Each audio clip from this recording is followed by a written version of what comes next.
Hello, this is Jason Latimer again. Welcome to episode 3 of Velomobile TV. I think I'm going to start out with a suggestion a viewer had. Basically, I'm going to ask, you as somebody who rides a Velomobile on a regular basis, what would you like to see from a Velomobile TV show? And as somebody who is interested in Velomobiles but doesn't yet have one, what would you be interested in seeing in a Velomobile related television show?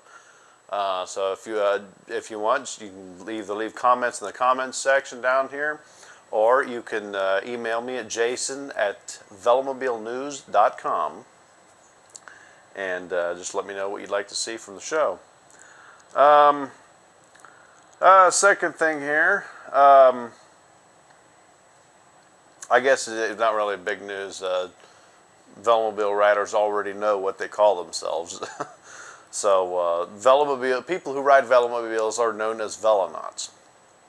So those of you out there who don't have a Velomobile, who hear anytime you hear the term Veloknot, you're talking about somebody who regularly rides a Velomobile. That's essentially what a Veloknot is. So we'll leave that as it is. Video I liked, I found on YouTube. I'm going to have to post a link to it in the, hopefully in the YouTube section if they let me post links. I'll leave a post up here on, I'll leave a link on the post on the website here. I found a video from London. It's called the Barclays Superhighway for Cycles. And if you haven't seen this video yet, in my opinion, every city everywhere in the world needs to adopt this. It's essentially like a highway network infrastructure set up in an urban setting specifically for bicycles.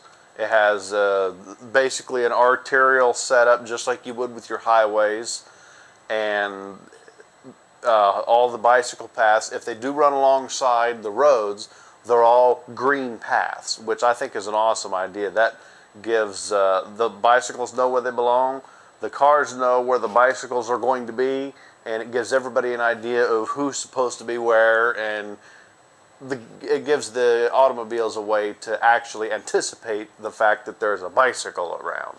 So I think the green roads for the bicycle paths alongside regular arteries, I think that's a wonderful idea.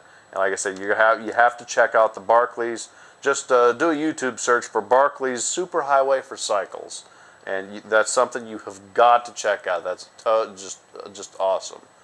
Another thing I found you might be interested in, a website called QualityToys.com. They have a listing for the Velocity Velos Velomobile, and the list is under just under $3,600 US.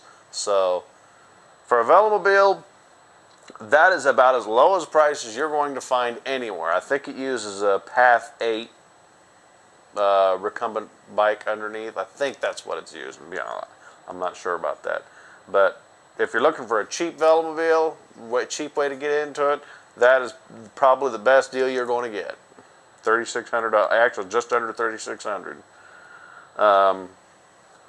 Another viewer told me he's using a 2.35 inch by 26 inch Schwalbe Fat Albert mountain bike tire on the back of his Blue Velo Quest. Apparently it doesn't have any studs or spikes or anything. It's just a big fat knobby like you'd find on a mountain bike, and apparently that's all he needs in his Velomobile. Apparently he gets great traction in the snow and ice with this thing. So if you've got a Velomobile and you're looking for some good traction, like I said, this guy's done great with his Schwalbe Fat Albert mountain bike tire. So yeah, that sounds like a good deal right there. I got a list of some #1 bicycle cities here, at least in the U.S. here. I haven't been able to find any worldwide, but suffice it to say the #1 bicycling capital of the world is probably in the Netherlands. Let's see here. So apparently California ranks number 19 And Los Angeles, number 20 on the list of how many people commute by bike or foot, according to a new report by the Los Angeles Times.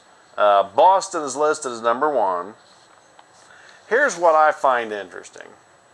Alaska has the highest number of bicycle and pedestrian commuters. Alabama has the lowest. Now, what's wrong with this picture here?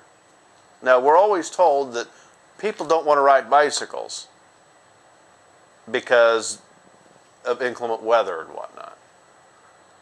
Well, Alabama's got good weather. I mean, especially when you consider compared to Alaska. I mean, you're talking about, I mean, it's the freeze capital of the world here. So I haven't figured out why Alaska would have the high. I mean, it's not just higher. Alaska has the highest number of bicycle and pedestrian commuters in the country. So go with that.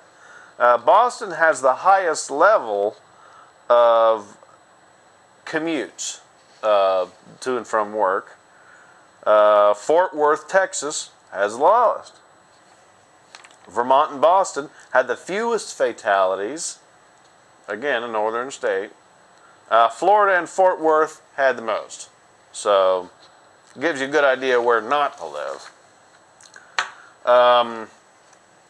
Apparently, we have some more of these bright green bike lanes have showed up in downtown Los Angeles in the recent months. As part of their bigger plan for a 1,680-mile bike lane system. And they're shooting for 200 plus miles of new routes every 5 years. So Portland has the biggest percentage of people who bike to work at 5.5%. And from 2000 to 2009, bicycling commuters in the U.S. rose by 57%. And that's interesting because another thing you need to watch out for, you need to get a hold of your congressman if you're watching this early enough, because Congress is threatening to kill funding for bicycle paths and pedestrian-related commuting projects. So again, I don't know if it has anything to do with the fact that that Congress is now controlled by the Republicans or what the deal is, but apparently their budget for 2012 does not include pedestrian or bicycle traffic projects of any kind. They have totally cut it out of the budget. So, and like I said, from 2000 to 2009, bicycle commuting has increased by 57%. So that doesn't really sound like something we need to be yanking out of the budget anytime soon, as far as I'm concerned. Another thing I ran out of the list of states I got here, but apparently Pennsylvania may soon join a few other states with safe passing laws. And apparently there's been a bunch of states lately that have passed these new passing laws that require a car to give 3 feet to a cyclist. Now, anybody who's commuted on a bicycle knows how ridiculous it is commuting down a major artery, because there have been more times than not you'd be sideswiped by somebody's rear view mirror. I mean, they just don't want to give you any room, because I mean, a lot of them don't believe that you belong on the road anyways. So, I mean, they think all bicycles belong on the bicycle paths. And we won't go into why they don't all belong on the bicycle paths, because we're well aware of, as bicycle commuters, we're well aware of why we don't always belong on the bicycle paths.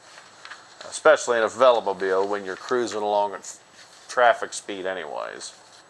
Apparently the proposed law, and this is similar for a lot of cities, it requires, the Pennsylvania law requires at least 4 feet between a vehicle and a bicycle. And a lot of the other ones I've seen require 3 feet.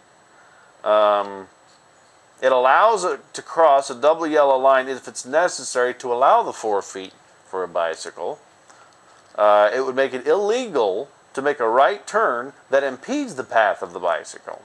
And that's awesome, because because I've seen plenty of people that that end up T-boning a car because the car goes ahead and thinks they can make a quick quick right turn in front of a bicycle. It's happened to my wife at least once that I know And it would allow a bicycle to go less than the posted minimum speed and not be cited for impeding traffic. So I like that law. We need to add that law everywhere. And for anybody who is interested, we've got an interesting device here. Powerhouse is selling a $269 app. This is probably got to be one of the most expensive iPhone apps I've ever seen. But apparently, this $269 app that Powerhouse is selling for the iPhone has a bunch of devices which will clip on, sensors and whatnot, which will clip onto your bike. Apparently, as you ride along, it will measure not only your speed, it will measure the forces you got to contend with, the wind, the hills, and whatnot. And that sounds like an interesting device, because it doesn't actually. It'll tell. I believe it'll tell you your watts, but apparently this is saying what this can do to help you out is give you a range. It'll give you a dial. Like if you want to dial in a certain amount of exercising effort you want to do, a certain amount of calories you want to burn or whatnot. This device will give you a range. It'll dial. You keep this dial within a certain range when you're pedaling, and apparently it allows you to be at the perfect power setting to reach whatever your goal is that you've set for that day. So that's a really good deal too. So that's kind of a short show this week. I'm not going to do anything outside yet because it's below 20 degrees out here again. And I'm in the process of getting my garage cleared out of some of my kids' basketball hoop that we just put together, and trash cans and stuff that doesn't even belong in there. So I'm going to be putting that, getting the recumbent put back together here. I got the trike. I'm going to redesign it a little bit. I'm moving the front wheels back a tad. So we should have the whole thing rolling by springtime. Is my goal to have the entire recumbent, have the entire Velomobile done by spring. So shouldn't take long once we get nice weather out here, and I'll be able to get out here and shoot some video of me actually getting something accomplished for a change, instead of just standing here talking. So that's about all we got for this week. Stay tuned next week. Hopefully I'll have something outside for you. Thanks for watching.